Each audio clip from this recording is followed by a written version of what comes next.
How to Read a Person Like a Book by Gerard I. Nierenberg and Henry H. Calero is a foundational work on understanding and interpreting nonverbal communication.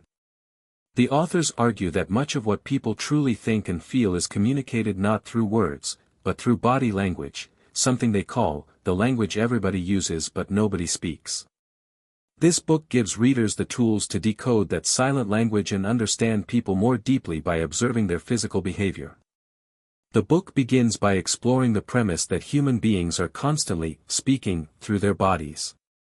From facial expressions to subtle shifts in posture, every movement sends a message. The authors emphasize that learning to read these messages can significantly improve communication and help navigate everything from business negotiations to romantic relationships. The book aims to sharpen the reader's awareness and observational skills, transforming how they perceive others. Nierenberg and Calero introduce the concept of clusters of gestures, groups of physical actions that must be interpreted together to understand a person's emotional state. One single gesture can be misleading, but when multiple gestures appear together, they form a coherent statement.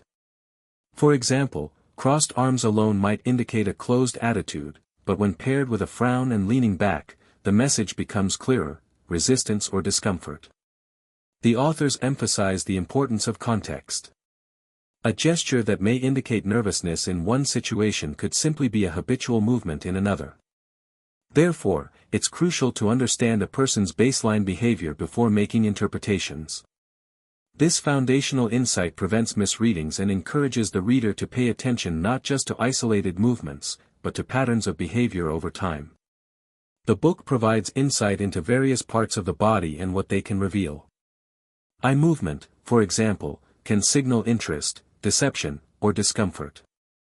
Hands and arms often betray more emotion than people realize, especially when someone is trying to appear composed. Posture, too, speaks volumes about confidence, openness, or defensiveness. Each chapter breaks down these physical cues and explains how to interpret them reliably. Willpower, Rediscovering the Greatest Human Strength by Roy F. Baumeister and John Tierney is a compelling exploration of the science and psychology behind self-control. The authors argue that willpower is one of the most important predictors of success in life, more so than intelligence or charisma, and that it functions like a muscle. It can be strengthened with practice, but also fatigued with overuse. Through stories, research findings, and practical strategies, the book explains how we can build and conserve willpower to achieve personal and professional goals. The book begins with an overview of what willpower is and how it works. It challenges the idea that willpower is simply about moral strength or character, instead framing it as a biological function that draws on a limited resource. This resource, the authors explain, is glucose. When the brain's supply runs low, self-control tends to falter. This insight lays the foundation for understanding why people give in to temptations, make impulsive decisions, or struggle with discipline. Baumeister and Tierney explore groundbreaking experiments, including the famous radish and cookie study, which shows how self-control in one task can reduce the ability to exert it in another. This phenomenon, called ego depletion, helps explain why people are more likely to make poor decisions after a long day of resisting temptation.